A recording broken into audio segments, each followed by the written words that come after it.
Hello dear students of class 7th, this is Priyanka Arora welcoming you all to Maths online class. So students, till now we have completed chapter number 5th algebraic expressions and I hope that particular chapter is clear to all of you. And today in this particular video I am starting the new chapter for you all and that is chapter number 6 linear equations in one variable. So please watch the video and understand that what is there in this particular chapter. So I will begin with exercise 6.1 today and before beginning with the question number 1 to 5 of exercise 6.1 I will be giving you some introduction about this particular topic. Okay, so let us begin to know that what is there in this particular chapter. Okay, so let's go for it. So students, before beginning with the questions of exercise 6.1, please pay attention on these points. The first point is equation. Now, what is equation? The statement of equality containing a variable.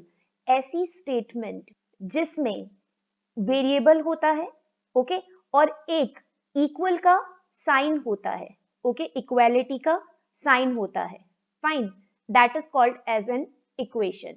Like here is an example, 3y plus 7 is equal to 15. So this is an example of equation. इसमें आपको एक variable दिख रहा है, okay, और equal to का sign दिख रहा है, fine. So simple, a statement of equality containing a variable is called an equation. The more you will understand when I will tell you about the questions which are given in the exercise. Now, next point is equation in one variable. Now, what are the equations in one variable? See, an equation that involve only one variable, ऐसी equation जिसके अंदर सिर्फ एक variable होता है, is called an equation in one variable. उसको कहा जाता है equation in one variable.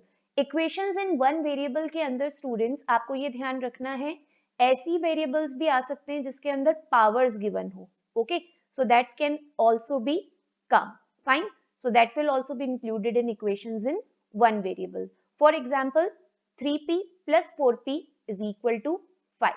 Now it is having only one variable. आप देख सकते हो दोनों हैं 3p plus 4p, दो टर्म्स हैं वेरिएबल के साथ में, बट दोनों ही टर्म के अंदर एक सिंगल वेरिएबल है, अलग अलग वेरिएबल नहीं है, p और q नहीं है, यहाँ पर दोनों के साथ में p ही है.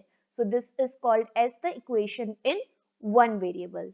Then linear equation in one variable. Now linear equation in one variable are equations that contain only one variable. ये भी वही equation होती है जिसके अंदर एक ही variable होता है and also the highest power of that variable is 1.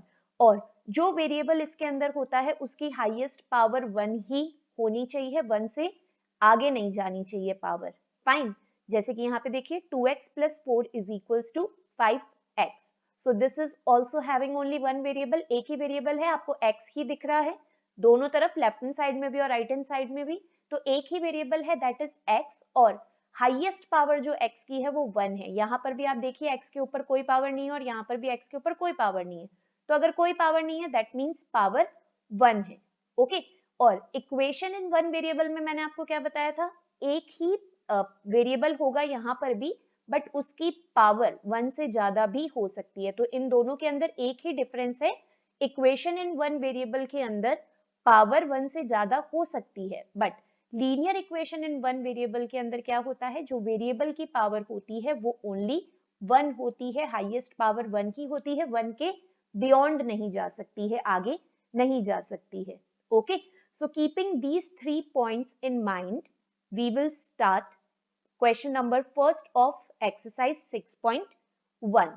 So this is your new chapter, chapter number 6, linear equations in one variable. Main points I have already explained you. So I am beginning now with question number first. As you will pay attention on the questions, the things will be clear. Now, the first question is, classify the following as equations or inequations. कुछ statements given है यहाँ पर, हमें बताना है कि वो equations है या इन इक्वेशंस है। Now what are the equations and inequations? Equations मैंने आपको अभी बताया था, नीचे एक्सप्लेन किया था कि वो स्टेटमेंट्स जिनके अंदर इक्वल्स टू का साइन हो और वेरिएबल्स हो वो कहलाती हैं इक्वेशन। तो इक्वेशन अगर पूछा जा रहा है तो सबसे इंपॉर्टेंट है इक्वल टू का साइन होना। अगर इक्वल टू का साइन है और वेरिएबल है तो वो पर्टिकुलर स्टेटमेंट इक्वेशन होगी, और अगर इक्वल टू का साइन नहीं है और वेरिएबल नहीं है तो वो इन इक्वेशन होगी, वो इक्वेशन नहीं कहलाएगी। Okay, so C A part, 4x plus 5 is greater than 9. Now here you can see students, equal का साइन नहीं है, यहाँ पर वेरिएबल तो है, यहाँ पर देखो वेरिएबल है बट इक्वल टू का साइन नहीं है। तो अगर इक्वल टू का साइन नहीं है that means it is in equation. Okay, second part देखिए, 6x minus 9 equal to 10, यहाँ पर इक्वल का साइन भी है और यहाँ पर वेरिएबल भी है, दोनों है। So this is a equation. Okay, now move on to C part. C part के अंदर देखिए वेरिएबल है y अपॉन 3, डिवीजन में गिवन है +4, और यहाँ पर है लेस देन का साइन। वेरिएबल है बट इक्वल टू का साइन नहीं है, सो इक्वल टू का साइन नहीं है that means it is inequation. Then D part, इसके अंदर वेरिएबल है x एंड एक और वेरिएबल है y, और एक और वेरिएबल है, 3 वेरिएबल है इसके अंदर x, y, z, और इक्वल टू का साइन भी है। सो चाहे एक से ज्यादा वेरिएबल हो, ओके, बट इक्वल टू का साइन है यहाँ पर, सो वेरिएबल्स भी हैं और इक्वल टू का साइन भी है, that means it is equation. Okay, now E part, E part के अंदर आप देखिए यहाँ पर भी वेरिएबल्स गिवन है, वेरिएबल है p, यहाँ पे p गिवन है, यहाँ पर q गिवन है, यहाँ पर भी q गिवन है, यहाँ पर p गिवन है, but in this particular statement sign of equal to is not there. यहाँ पर ग्रेटर देन का साइन है, इक्वल टू का साइन नहीं है, that means it is inequation, it is not equation. Now move on to f part. In f part, variable is there, again you can see here p and z, but the sign of less than is there, the sign of equal to is not there. So if the sign of equal to is not there, that means it is in equation. So here we have completed question number 1. Let us now move on to question number 2. In question number 2, we have to classify the following as linear equation, equations in one variable, or linear equation in one variable. कुछ statements given है, हमें बताना है क्या वो linear equations है, क्या वो इक्वेशन इन वन वेरिएबल है, या फिर वो linear equation in one variable है। ये तीनों टर्म्स को मैंने आपको वीडियो के बिगनिंग में एक्सप्लेन किया है। सो अब उसी को ध्यान में रखते हुए हमें इसको क्लासिफाई करना है। So let us move on with the first statement, it is x² + 5 = 21। Okay, अब ये लीनियर इक्वेशन है, इक्वेशन इन वन वेरिएबल है या linear equation in one variable है। तो आप यहाँ पर देखिए स्टूडेंट्स कि आपको x के ऊपर, वेरिएबल के ऊपर पावर दिख रही है, और मैंने आपको बताया था वेरिएबल पे कभी भी पावर होगी, सो वेरिएबल पे power means equation in one variable. यहाँ पर वेरिएबल एक ही, आप देखिए सिर्फ x है, x के अलावा और कोई वेरिएबल नहीं है, सो ये काउंट होगा इक्वेशन इन वन वेरिएबल। हम ना तो इसको लीनियर इक्वेशन बोलेंगे, ना ही हम इसको linear equation in one variable बोलेंगे। लीनियर इक्वेशन का मतलब भी यही होगा कि जो आपके पास में इक्वेशन होगी उसमें जो वेरिएबल होगा उसकी पावर मैक्सिमम 1 होनी चाहिए, 1 से ज्यादा नहीं जानी चाहिए। ओके, अब देखिए तो ये लीनियर इक्वेशन नहीं है, linear equation in one variable भी नहीं है, it is only equation in one variable. अब सेकंड देखिए आप, सेकंड के अंदर x + y = 15। सो यहाँ पर हमारे पास में दो वेरिएबल हैं x and y, fine. So variable दो हैं, दैट मीन्स ये इक्वेशन इन वन वेरिएबल नहीं हो सकता, linear equation in one variable नहीं हो सकता, क्योंकि इन दोनों के अंदर वन वन वेरिएबल हैं। तो क्या है ये, this is only linear equation. So इसको हम कहेंगे ओनली लीनियर इक्वेशन क्योंकि इसके अंदर दो वेरिएबल है। Now 4x + 9 = 17। अब ये पर्टिकुलर स्टेटमेंट ये लीनियर इक्वेशन भी है। लीनियर इक्वेशन कैसे है, क्योंकि आप देखिए यहाँ पर x के ऊपर पावर 1 है, फाइन, और इक्वल टू का साइन भी है, तो ये हो गया लीनियर इक्वेशन। देन ये काउंट होगी equation in one variable also, ये वन वेरिएबल वाली इक्वेशन भी है, and at the same time it is linear equation in one variable also, तीनों ही कंडीशन इसके ऊपर एप्लीकेबल होगी। इसको आप लीनियर इक्वेशन भी बोल सकते हो, लीनियर इक्वेशन जिसमें मैंने बताया कि वैसी इक्वेशन जिसके अंदर वेरिएबल होने चाहिए। अब वेरिएबल यहाँ पर एक से ज्यादा भी हो सकते हैं लीनियर इक्वेशन के अंदर, बट एक होगा तो भी वो लीनियर इक्वेशन ही कहलाएगी। वेरिएबल होने चाहिए, इक्वल टू का साइन होना चाहिए, तो दोनों कंडीशन सेटिस्फाइड हो रही है, दैट मीन्स ये लीनियर इक्वेशन है। Then equation in one variable की कंडीशन भी सेटिस्फाई हो रही है, क्योंकि ये इक्वेशन है और इसके अंदर ओनली वन वेरिएबल है, so this is equation in one variable and this is linear equation in one variable also. How? क्योंकि यहाँ पर जो वेरिएबल है उसकी पावर मैक्सिमम ओनली वन है, वन से ज्यादा नहीं है, so this is linear equation in one variable also. All three are satisfied here. Now D part, x square upon 2 is equals to 8। यहाँ पर वापस आप देखिए स्टूडेंट्स के जो वेरिएबल है उसकी पावर आ गई है 2। पावर अगर 2 आ गई है that means this will be equation in one variable. ये ना तो लीनियर इक्वेशन हो सकता है और ना ही linear equation in one variable होगा। लीनियर वर्ड आते ही आप ध्यान रखिए, अगर लीनियर वर्ड आ रहा है दैट मीन्स वेरिएबल की पावर होनी चाहिए वन, वन से ज्यादा वेरिएबल की पावर नहीं हो सकती। तो इन दोनों में ही लीनियर वर्ड है, दैट मीन्स ये लीनियर इक्वेशन और linear equation in one variable इस पर्टिकुलर पार्ट के अंदर सेटिस्फाई नहीं होता। It is equation in one variable, ये एक इक्वेशन है और इसके अंदर एक ही वेरिएबल है, एक से ज्यादा वेरिएबल नहीं है। Okay, now part E. In part E it is 15x is equals to 2 in bracket x plus 9। अब अगर ये जो 2 है ब्रैकेट के बाहर, इसको मैं दोनों से मल्टीप्लाई कर देती हूँ क्योंकि ये बाइनोमियल है। इसका प्रीवियस चैप्टर हमने एल्जेब्रिक एक्सप्रेशन किया था, तो आपको मैंने बताया था जब ब्रैकेट के बाहर जो भी टर्म होती है, जो भी नंबर होता है, उसको हम ब्रैकेट के अंदर दोनों टर्म से मल्टीप्लाई करते हैं। तो 2 को जब आप x से मल्टीप्लाई करोगे तो आ जाएगा 2x, और 2 को जब आप 9 से मल्टीप्लाई करेंगे तो आ जाएगा 2 into 9 is equals to 18। Okay, तो हमारी जो इक्वेशन बनेगी वो बन जाएगी 15x is equals to 2x plus 18। तो यहाँ पर भी स्टूडेंट्स आप देखिए तीनों कंडीशन एप्लीकेबल हो रही है। ये लीनियर इक्वेशन भी है क्योंकि यहाँ पर जो वेरिएबल है उसकी पावर वन है, वन से ज्यादा नहीं है। देन ये इक्वेशन इन वन वेरिएबल भी है, ये इक्वेशंस हैं और यहाँ पर ओनली वन वेरिएबल है। Then this is linear equation in one variable, और linear equation in one variable भी ये काउंट होगी क्योंकि जो वेरिएबल है उसकी मैक्सिमम पावर क्या है, वन है, वन से ज्यादा यहाँ पर पावर नहीं है। Now part F. Part F में आप देखिए स्टूडेंट्स के यहाँ पर तीन वेरिएबल आ रहे हैं, p, q और x, तीन वेरिएबल आ रहे हैं यहाँ पर और बीच में इक्वल टू का साइन भी आ रहा है। अब तीन वेरिएबल आने के कारण यहाँ पर हम वन वेरिएबल वाला जो टू कंडीशंस हैं वो हम एप्लीकेबल नहीं कर सकते। तो ये ना तो इक्वेशन इन वन वेरिएबल है ना ही linear equation in one variable है, क्योंकि यहाँ पर वन वेरिएबल है ही नहीं, यहाँ पर तीन वेरिएबल है टोटल। तो ये क्या होगा, linear equation. This will be linear equation part F.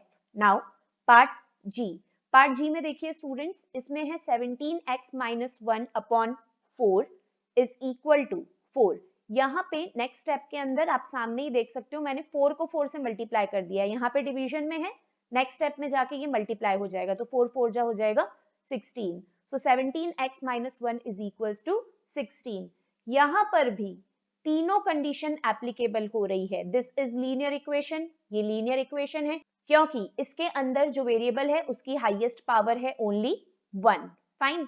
Then this is equation in one variable, ये इक्वेशन इन वन वेरिएबल भी है क्योंकि इसके अंदर ओनली वन वेरिएबल है x, उसके अलावा कोई दूसरा वेरिएबल नहीं है। Then it is linear equation in one variable also because जो वेरिएबल है उसकी पावर वन है। सो तीनों कंडीशंस इसके अंदर एप्लीकेबल है।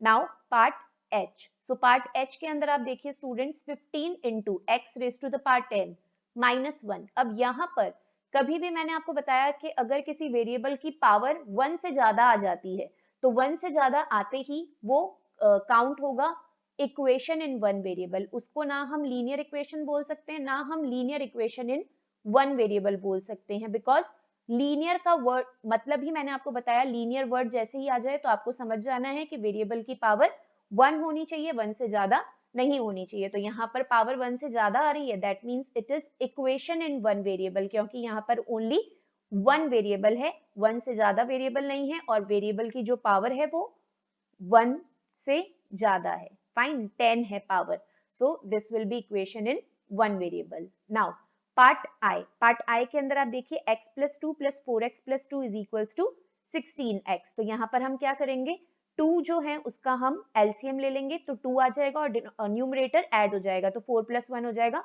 5x plus 2 is equals to 16x। Next step में आप क्या कर सकते हो, 2 और 16 को मल्टीप्लाई कर सकते हो। 2 जो कि यहाँ पर डिवीजन में है वो दूसरी तरफ जाके हो जाएगा multiply, so 2 into 16 is equals to 32x। तो ये बन गई हमारी equation 5x is equals to 32x। Now इस पर्टिकुलर इक्वेशन के अंदर भी स्टूडेंट्स जो तीनों कंडीशंस हैं वो एप्लीकेबल होगी। दिस इज लीनियर इक्वेशन, ये लीनियर इक्वेशन है क्योंकि इसके अंदर वेरिएबल है और वेरिएबल की पावर 1 है और बीच में इक्वल टू का साइन भी है। Then this is equation in one variable, ये इक्वेशन इन वन वेरिएबल भी है क्योंकि इसके अंदर सिर्फ एक ही वेरिएबल है, एक से ज्यादा वेरिएबल नहीं है। Then it is linear equation in one variable also, ये linear equation in one variable भी है क्योंकि यहाँ पर जो वेरिएबल है उसकी मैक्सिमम पावर ओनली 1 है, 1 से ज्यादा नहीं है। Okay students, so now I hope this particular topic is clear. What are equation in one variable and what are linear equation in one variable. Keep this thing in mind. Now question number 3 is write the following equation as statement. यहाँ पर equations given है और हमें इन equations को देखते हुए इसकी statement frame करनी है।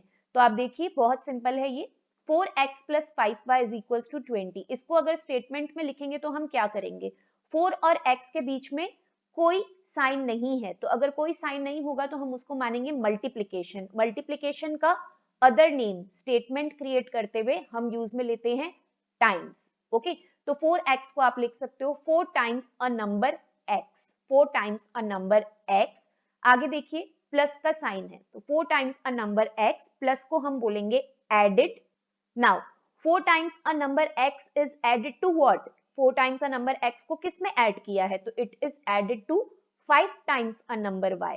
Fine, 5 और y के बीच में भी कोई साइन नहीं है, तो again it will be times. तो 4 times a number x को ऐड किया गया 5 times a number y के अंदर और equal to की जगह आप मेंशन करेंगे gives। तो ये मल्टीप्लिकेशन करने से एंड एडिशन करने से आपको रिजल्ट क्या मिला, 20।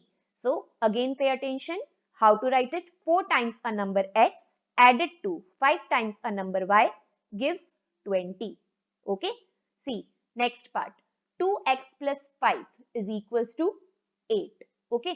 अब 5 को ऐड किया गया है, 5 जो है ऐड हुआ है 2x के अंदर, तो इसको हम कैसे लिखेंगे, 5 added to 2 times a number x gives 8.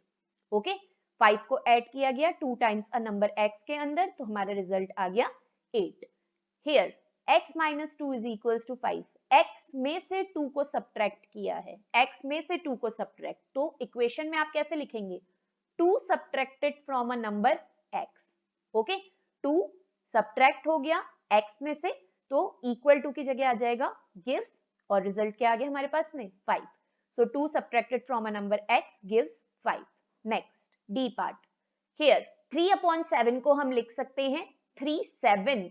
Okay, कभी भी जब फ्रैक्शन में गिवन हो और हम उसको वर्ड में लिखते हैं तो जो न्यूमरेटर वाला नंबर होता है उसको तो हम नॉर्मली रीड करते हैं और डिनोमिनेटर वाला जो नंबर होता है उसमें हम th पुट करते हैं। सो 3/7 of a number y added to x gives 5।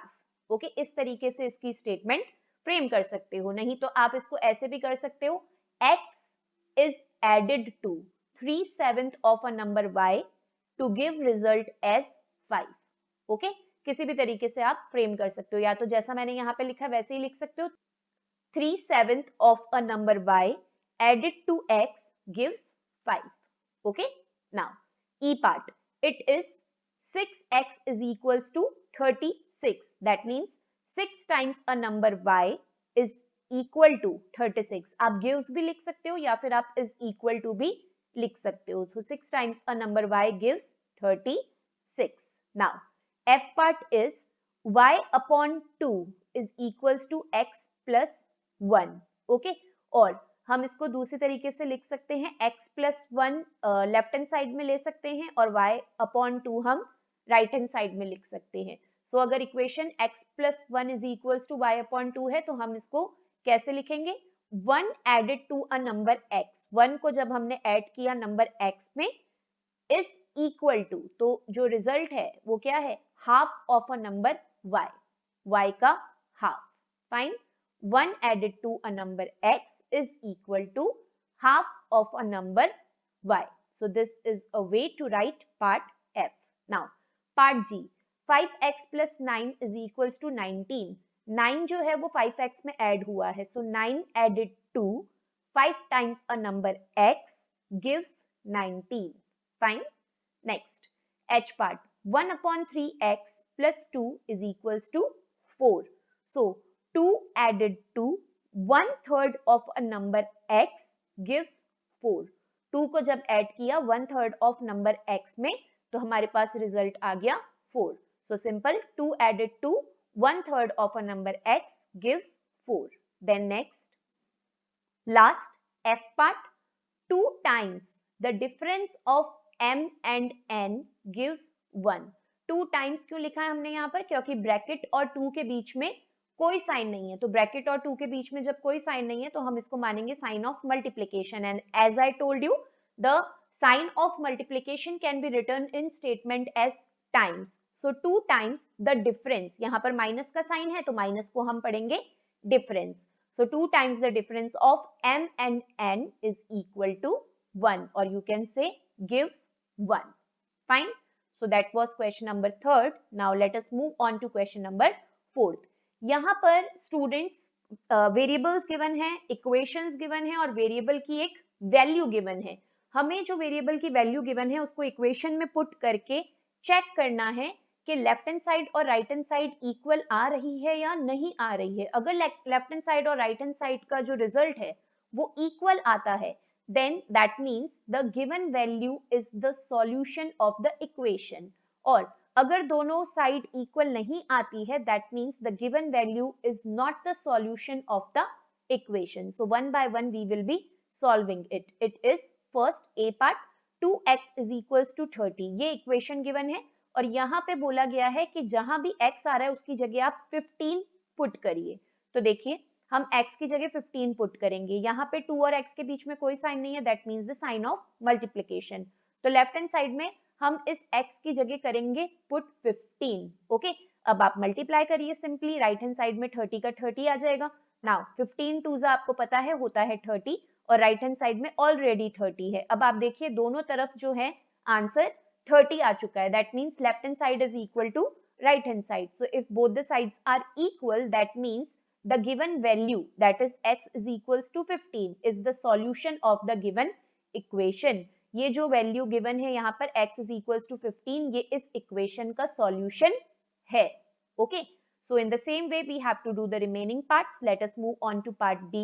It is 3p minus 2 is equals to 13. Here in the place of p we have to put the value 5. So see, 3 और p के बीच में कोई sign नहीं है, that means the sign of multiplication. So p की जगह पे आप पुट करेंगे नंबर 5. 3 into 5 करिए, आ जाएगा 15 minus 2 as it is और राइट हैंड साइड में 13 as it is. Now 15 minus 2 is equals to 13 और राइट हैंड साइड में ऑलरेडी 13 है. So LHS is equals to RHS, left hand side is equals to right hand side. That means P is equals to 5 is the solution of the given equation. Fine. Now move on to part C and it is 2x upon 5 is equals to x minus 6. Here in the place of x we have to put number 10. So 2 और x के बीच में कोई sign नहीं है, that means the sign of multiplication. So 2 into 10 upon 5 is equals to, यहाँ पर x की जगह आ जाएगा 10 राइट हैंड साइड में. So x की जगह पर आपने यहाँ पर मेंशन किया 10. नेक्स्ट स्टेप में मल्टीप्लाई करिए, 2 10s are 20 upon 5 and 10 minus 6 is equals to 4. So right hand side में आ चुका है 4. यहाँ लेफ्ट हैंड साइड में 20 को जब आप 5 से डिवाइड करेंगे तो आ जाएगा 5 और 20 कैंसिल हो जाएंगे, 5 1s are 5 and 5 4s are 20। So left hand side में भी आ गया है 4 और राइट हैंड साइड में भी आ गया है 4, दोनों साइड इक्वल है, that means x is equal to 10 is the solution of the given equation. Now D part, it is 2 in bracket x plus 8 is equals to 8. Here in the place of x we have to put -1, यहाँ पर x की place पे हमें -1 put करना है, तो देखिए 2 bracket और 2 के बीच में कोई साइन नहीं है, that means the sign of multiplication, तो here we have put the sign of multiplication. Now in place of x we have to put -1 and then plus 5 is equals to 8 in the right hand side. Next step, minus plus is equals to minus, तो 5 में से आप 1 को minus करिए, आ जाएगा 4, greater है 5, so plus का sign ही रहेगा. अब 4 और 2 को मल्टीप्लाई करिए तो लेफ्ट हैंड साइड में आ गया 8 एंड राइट हैंड साइड में भी आ गया 8, दोनों साइड इक्वल है, that means x minus 1 is the solution of the given equation. Now E part, it is 2 outside the bracket, p plus 1 inside the bracket, minus 5 is equals to 3, and here in place of p we have to put the value 3.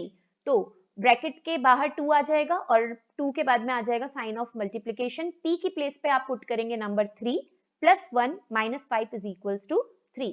Now 3 plus 1 is equals to 4, minus 5 is equals to 3, multiply करिए, 2 4 is 8 minus 5 is equals to 3. 8 में से 5 को minus करेंगे, आ जाएगा 3 in the left hand side, and at the right hand side already there is number 3. So LHS is equals to RHS, that means P is equals to 3 is the solution of the given equation. Now let us move on to last part of this particular question. It is 3 upon 2p is equals to 27 upon 2, and here in the place of p we have to put number 9. So 3 upon 2 as it is, 3 upon 2 और p के बीच में कोई sign नहीं है, that means the sign of multiplication, and in place of p will come number 9. Right hand side you have to write as it is 27 upon 2. अब numerator को multiply करिए 9 से, so 3 9s are 27 upon 2 in the left hand side, and right hand side it is already 27 upon 2. So both the sides are equal, that means p is equals to 9 is the solution of the given equation. Again students, here in all the parts the LHS was equal to RHS, so whatever values were given in this question number 4, all the values are the solution of the given equation. Fine, I hope this question number 4 is clear. Now let us move on to last question of this exercise, question number 5. Write the equations for the following statements. Again some statements are given and we have to read the statements, and according to that we have to frame the equation. So see, first question, a school canteen has two types of burger. एक school canteen है जिसमें दो तरीके के burger available हैं, एक है small burger और दूसरा है large burger. On a particular day, एक particular day पर the number of small burgers are 5 more than twice the number of large burger. Small burger के बारे में बोला है कि जो स्मॉल बर्गर्स हैं वो 5 मोर हैं, 5 more than twice the number of large burgers. Large burger के पहले तो ट्वाइस हैं, डबल हैं, और फिर उससे 5 ज्यादा भी हैं small burgers, and there are 35 small burgers. So small burgers की इंफॉर्मेशन गिवन है लेकिन लार्जर बर्गर्स की कोई इंफॉर्मेशन नहीं गिवन है. लार्जर बर्गर्स की कोई इंफॉर्मेशन नहीं गिवन है, तो सबसे पहले हम लेट करेंगे कि let the number of large burgers be x. हमने लार्ज बर्गर्स को माना x. अब स्मॉल बर्गर्स के बारे में क्या बोला था क्वेश्चन में कि स्मॉल बर्गर्स कितने हैं, 35, काउंटिंग में 35 थे. एंड स्मॉल बर्गर्स के बारे में जो एक और इंफॉर्मेशन थी वो क्या थी, देखिए, small burgers are 5 more than twice the number of large burger. तो ये आप लिखिए, स्मॉल बर्गर्स पहले लिखा, आर की जगह आ जाएगा इक्वल टू का साइन, और क्या गिवन है 5 more than twice large burgers. Okay, तो हम इसको इक्वेशन में कैसे लिखेंगे, आप यहाँ पे लिखेंगे स्मॉल बर्गर्स के नीचे स्मॉल बर्गर्स का नंबर जो गिवन था 35, 5 मोर देन, तो आप 5 के नीचे लिखेंगे 5, मोर देन आपको पता है मोर देन का मतलब होता है प्लस, तो मोर देन की जगह आ जाएगा plus, twice, twice means 2 times, so 2, and large burgers कितने थे क्वेश्चन में, लार्ज बर्गर्स थे x, तो यहाँ पर आ जाएगा 2x. तो सिंपल इसका आंसर हो जाएगा 35 is equals to 5 plus 2x. Okay, now with this we will move on to B part. It is the perimeter of a triangle is 14 centimetre. एक ट्राइंगल है, उसका पेरीमीटर गिवन है 14 centimetre. The second side of a triangle is 5 centimetre less than the first side. Second side की information given है कि जो second side है वो फर्स्ट साइड से 5 सेंटीमीटर लेस है, लेस मीन्स कम है, and the third side is 3 centimetre more than the second side. और थर्ड साइड की भी इंफॉर्मेशन गिवन है कि जो थर्ड साइड है वो सेकेंड साइड से 3 सेंटीमीटर ज्यादा है।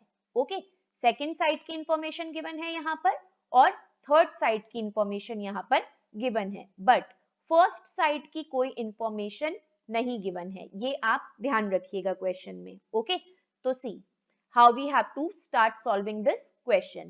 First of all, you should know what is the formula of perimeter of triangle. Perimeter of triangle का formula क्या होता है ये आपको पता होना चाहिए. So the formula of perimeter of triangle is sum of all sides. Okay, and the perimeter of triangle is given in the question. It is given as 14 centimeter. Now we have to let that the first side, as I have told you that there is no information given regarding the first side of the triangle. So triangle की first side के बारे में अगर कोई information नहीं है तो हम सबसे पहले लेट करेंगे that first side is x centimetre. Now second side की क्या इंफॉर्मेशन गिवन थी that the second side is 5 centimetre less than the first side. जो सेकंड साइड है वो फर्स्ट साइड से 5 सेंटीमीटर कम है, ओके, लेस है। सो फर्स्ट साइड कितनी थी x, अब सेकंड साइड फर्स्ट साइड से 5 सेंटीमीटर कम है तो वो क्या हो जाएगी x माइनस 5। ओके, कम है तो सब्ट्रैक्ट करके आएगा। नाउ थर्ड साइड के बारे में क्या इंफॉर्मेशन गिवन थी, थर्ड साइड के बारे में थी that third side is 3 centimetre more than the second side. जो थर्ड साइड है वो सेकंड साइड से 3 सेंटीमीटर ज्यादा है। सो सेकंड साइड कितनी थी x माइनस 5 थी, उससे 3 ज्यादा, दैट मीन्स उसके अंदर क्या हो जाएगा प्लस 3। नाउ यहाँ पर देखिए आप माइनस का 5 है प्लस का 3 है, सो माइनस प्लस माइनस 5 में से 3 को आप माइनस करेंगे तो आ जाएगा 2, ग्रेटर है 5 तो माइनस का साइन आएगा। सो थर्ड साइड क्या हो गई यहाँ पर x माइनस 2। अब हमारे पास में तीनों साइड्स की इंफॉर्मेशन आ चुकी है। फर्स्ट साइड को हमने x माना, सेकेंड साइड जो थी फर्स्ट साइड से 5 लेस थी तो वो हो गई x माइनस 5, और जो थर्ड साइड थी वो क्या थी सेकेंड साइड से 3 सेंटीमीटर ज्यादा थी तो सॉल्व होके हो गई x माइनस 2। अब जब हम इसको पेरीमीटर के फॉर्म में एक्सप्रेस करेंगे तो पेरीमीटर का फॉर्मूला हमारा था सम ऑफ 3 साइड्स, ऑल 3 साइड्स। अब पेरीमीटर गिवन था क्वेश्चन में 14 सेंटीमीटर, तो पेरीमीटर के नीचे हमने मेंशन कर दिया 14 सेंटीमीटर, और हमारी तीनों साइड्स क्या थी, फर्स्ट साइड थी x, सेकेंड साइड थी x minus 5 and third side थी x माइनस 2। इसको हमने ब्रैकेट में प्लेस कर दिया और इनके बीच में लगा दिया प्लस का साइन, बिकॉज सम का मतलब होता है plus. Now next step, I have opened the bracket, so x plus x minus 5 plus x minus 2. Simply अब आप इसको सॉल्व करेंगे।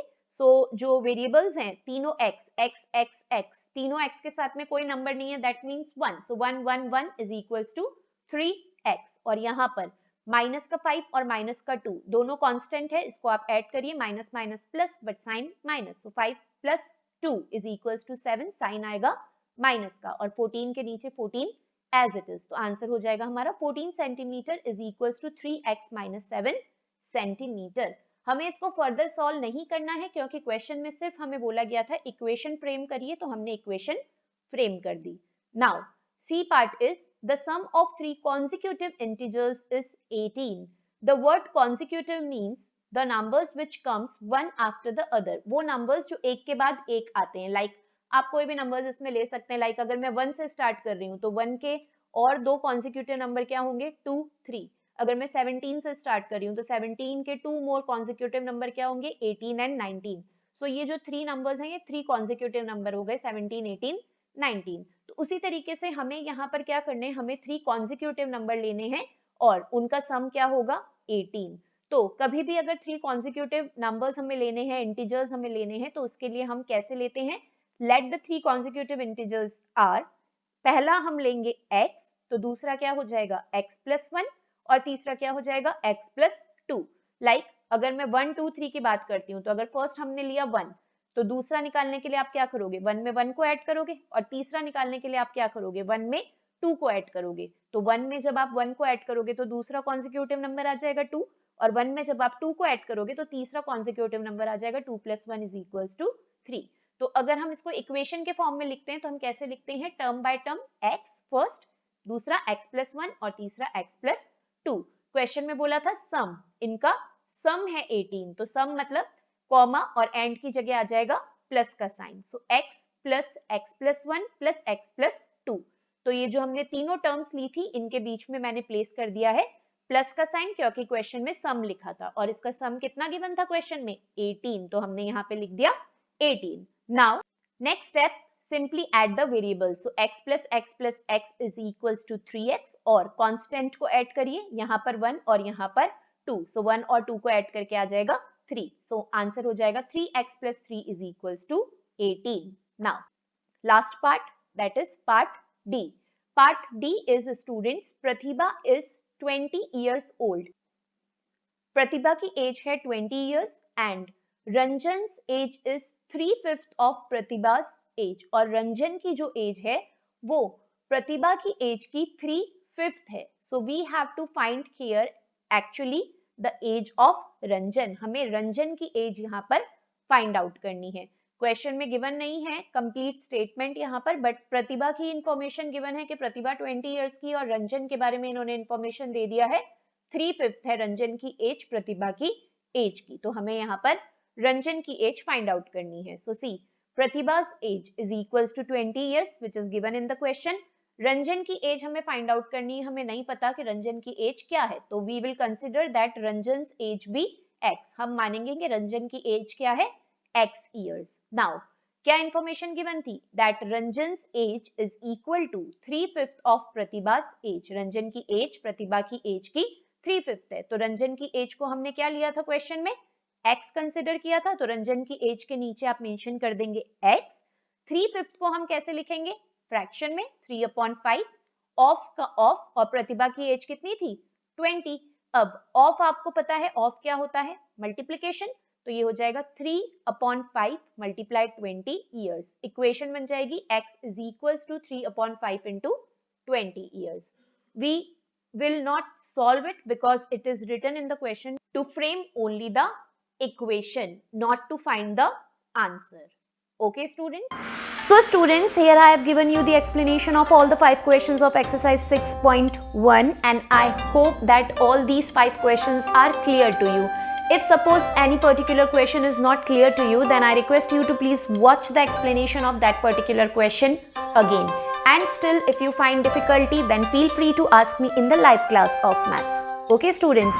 So here only I am ending my lecture, and then I'll see you back in my next online class where I will be starting the new exercise, that is exercise 6.2. Till then, you please complete this work in your notebook, and please do take good care of yourself. Thank you so much from my side.